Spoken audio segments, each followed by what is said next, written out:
안녕하세요. 뉴스기가입니다. 채널이 성장할 수 있도록 구독과 좋아요로 꼭 응원해주세요. 그럼 지금 바로 오늘의 주요 뉴스 시작합니다. 지금 대한민국 경제 비상 상황입니다. 중동 전쟁 장기화로 유가와 원자재 가격이 급등하고 있습니다.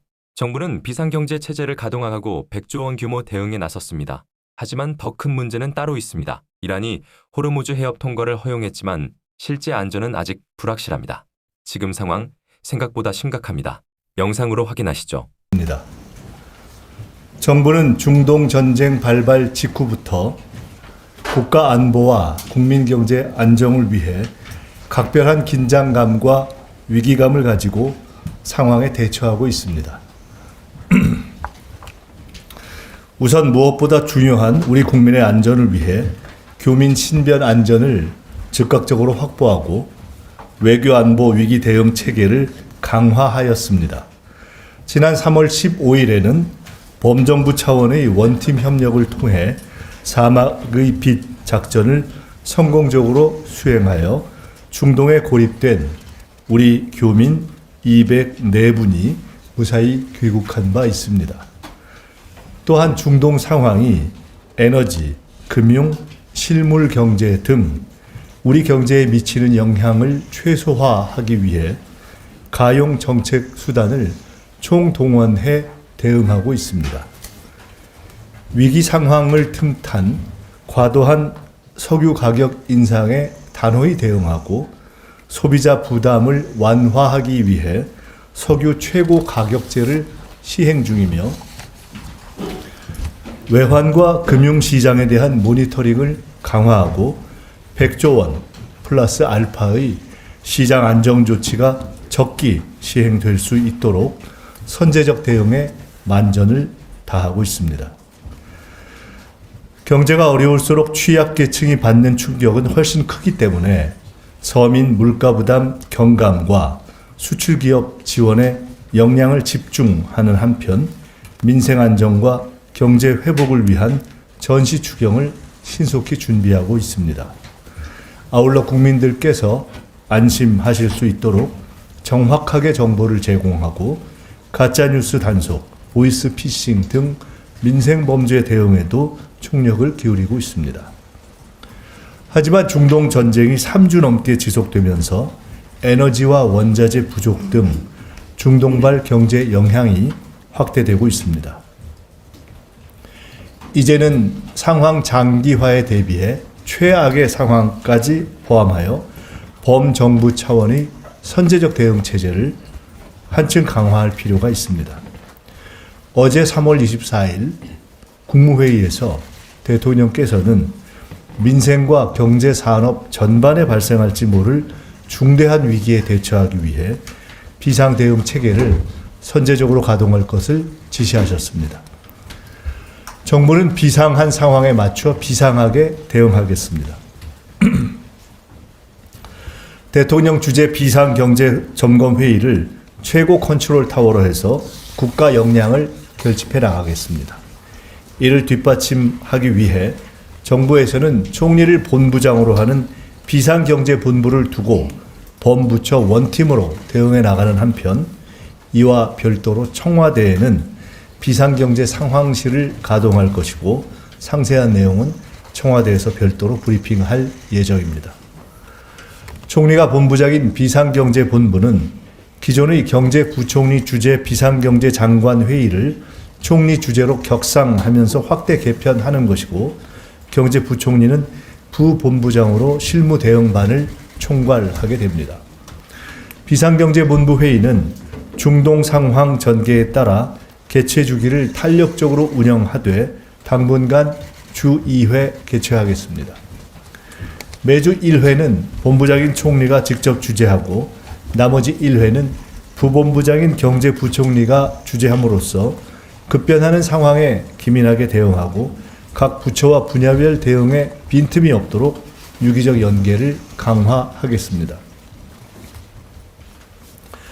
비상경제본부 산하에는 복합 위기 상황에 대한 종합적 대응을 위해 경제 분야는 물론 복지, 외교 분야를 망라한 5개 실무 대응반을 운영합니다. 거시경제 물가 대응반은 경제부총리를 부본부장 겸 반장으로 하여 거시지표 점검과 물가 안정에 총력을 다하겠습니다. 에너지 수급반은 산업통상부 장관이 반장이 되어 유가 및 원자재 수급 상황을 실시간 모니터링하고 필요시 적기 조치를 강화하겠습니다. 금융안정반은 금융위원장이 반장을 맡아 금융시장 변동성을 24시간 모니터링하고 시장 안정을 위한 선제적 대응책을 면밀히 준비하겠습니다. 민생복지반은 보건복지부 장관의 책임하에 고물가로 고통받는 서민과 취약계층의 어려움을 수시로 점검하고 실질적인 지원책을 마련하겠습니다. 해외 상황관리반은 외교부 장관이 반장이 되어 국제정세를 면밀히 분석하고 주요 국가의 긴밀한 공조를 통해 대외 리스크를 관리하겠습니다.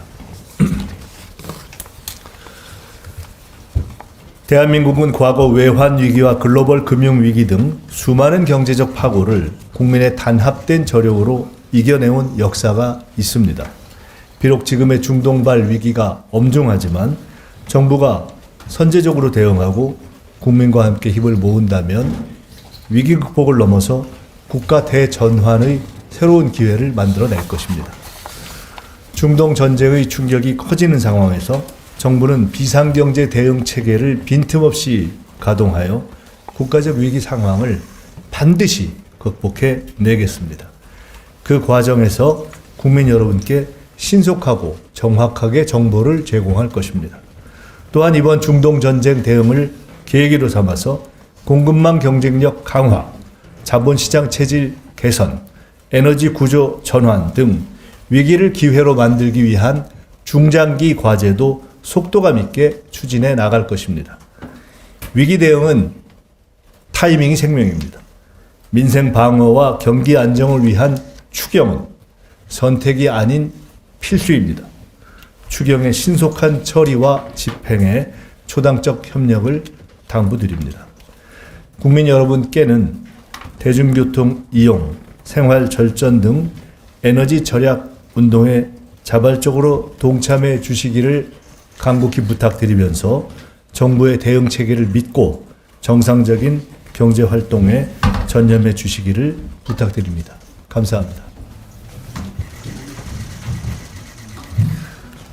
이후에 질의응답은 우리 함께 해주신 각 상황 반을 담당해서 맡으실 우리 장관님들께서 함께 대응해 주시겠습니다.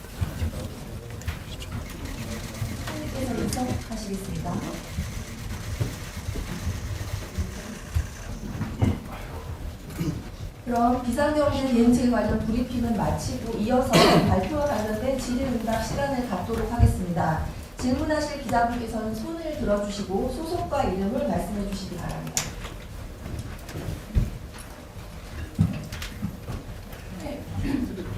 네, 아시아경제 손선희 기자입니다.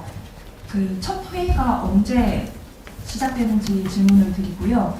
그리고 지금 여기 컨트롤 타워는 대통령 주재 비경 점검 회의라고 되어 있고, 또 총리가 본부장을 맡는 비경 본부 회의가 또 있고, 또 청와대 비상경제 상황실이 각각 가동된다고 설명 주셨는데 그 기능과 역할이 어떻게 구분되는지 설명 부탁드리겠습니다. 예, 뭐 대통령 주재로 아마 금주 중에 회의가 열릴 것 같습니다. 그러면은 다음 주부터는 주 1회는 한 번은 총리께서 주관하시고요. 또 제가 주관하는 걸로 하고 청와대 상황반에서는 이제 전체적으로 이제 실무적인 어떤 조율을 해야 되기 때문에 그렇게 운영될 것 같습니다. 아마 본부는 다음 주부터 본격 가동될 것 같습니다.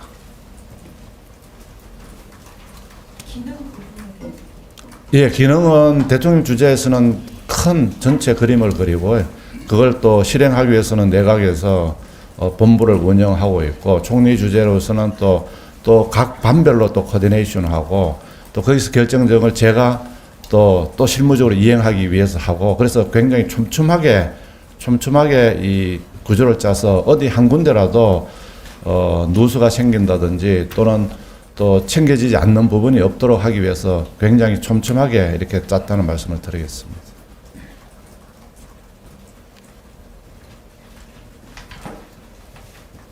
또 질문 있으시면 있으시면 말씀해 주시기 바랍니다. 뒤에 남자분부터 먼저. 네, 남자분. 네, 여성종합뉴스 백수열 기자입니다. 네. 일반적인 질문 좀 드리겠습니다. 비상시기에 돌입해서 정부의 노력을 깊이 감사드리고 있는데 항상 그 유류 문제에 있어서 말씀드리겠는데 유류 문제는 문제가 발생되면은 그 갑자기 가격이 막 상승합니다. 그다음에 또 정부에서 어떤 대책이 발표되면은 살짝 내리려고 하다가 완전 멈추고 있고 이 선의 경제 완전 발목을 잡는 건데 정부에서는 사전에 이거에 대한 대책을 세워 넣는 길은 없는지 설명해 주십시오. 예, 그게 뭐 국민들 보시기에 어떤 위기가 닥치면은 가격은 올라가는데 또 위기가 해소가 되면은 가격이 안 내려간다는 이제 그런 식 국민들 보시는 어떤 그 시각이 있습니다. 그래서 앞으로는 저희들 가격이 올라갈 때 못 올라가게 하기 위해서 이번에 최고 가격제를 시행을 했고요. 아마 이게 정상화된다면은 정부가 적극적으로 시장을 모니터링해서 시장에서 어떤 위기나 또 궁핍을 이용해서 부당한 이익을 얻는 그런 일은 최소화되도록 정부가 모니터링하고 그런 부분에 대해서 담합이라든지 이런 부분이 있는지를 철저하게 챙기겠다는 말씀을 드리겠습니다. 앞으로는 하여튼 그런 부분이 최소화되도록 해나가겠다는 말씀을 드리겠습니다. 네, 감사합니다. 안녕하세요. 저 SBS 김혜영 기자라고 합니다. 두 가지 질문을 드리고 싶은데요. 우선 중동 전쟁의 향후 전망이 어떻게 보면 이제 비상경제 대응 체계를 효과적으로 가져가는 데 있어서 아주 중요한 핵심 요인일 텐데요. 현재 정부는 어떻게 그 중동 정세 전망을 어떻게 보고 계시는지 말씀 부탁드리려고 하고요. 두 번째로는 그 이란이 그 국제 해사기구 회원국들에게 서한을 보내서 자국과 사전 조율을 거친 비적대적 선박에 한해서 호르무즈 해협 통과를 허용하겠다고 밝힌 걸로 알려졌는데요. 혹시 한국 선박에 대해서는 어떤 조치를 취하는 이란 측의 입장을 혹시 전달받은 바가 있는지 궁금합니다. 예, 첫 번째 질문에 대해서는 정부는 이 중동 상황에 대해서 긍정적인 시나리오, 그다음 부정적인 시나리오 다 토탈을 해가지고 어쨌거나 하여튼 하루라도 빈틈이 없게 하겠다 하는 그런 자세로 이렇게 중첩적으로 대통령님, 그다음 총리 주재하시는 회의, 그다음 제가 하는 회의, 그리고 전체적으로 조율하는 또 청와대 모니터링 상황반 이런 식으로 총체적으로 해서 하루라도 저희들은 빠지는 어떤 누수가 생긴 일이 없도록 하겠다는 그런 생각을 가지고 있고요. 뭐 두 번째 부분에 대해서는 뭐 저희들이 외교부 장관님이 좀 상황을 좀 설명해 주시면 더 정확할 것 같습니다. 다시 한번 말씀해 주세요. 네, 그 이란이 국제해사기구 회원국들에게 서한을 보내서 자국과 사전 조율을 거친 비적대적 선박에 한해서 호르무즈 해협 통과를 허용하겠다고 밝힌 것으로 보도가 되었는데요. 혹시 한국 선박에 대해서는 혹시 이란 측이 어떤 입장? 이란 측의 그 기본 입장은 지난 월요일 저녁에 제가 이란 아락치 외교장관과 통화하면서도 전달을 받았습니다. 그러나 문제는 그것이 아니고 과연 호르무즈 해협을 통과할 수 있겠느냐? 이란 측의 그 보장이 모두에게 가능한 것이냐? 여러 가지 복합적으로 다 점검해야 될 것 같습니다. 그래서 지금 그것에 대한 판단을 내리기는 좀 이르다고 말씀드립니다. 예, 그러면은 마치도록 할까요? 질문 없으시면 네. 이상으로 기자 브리핑 마치겠습니다. 감사합니다. 네, 감사합니다.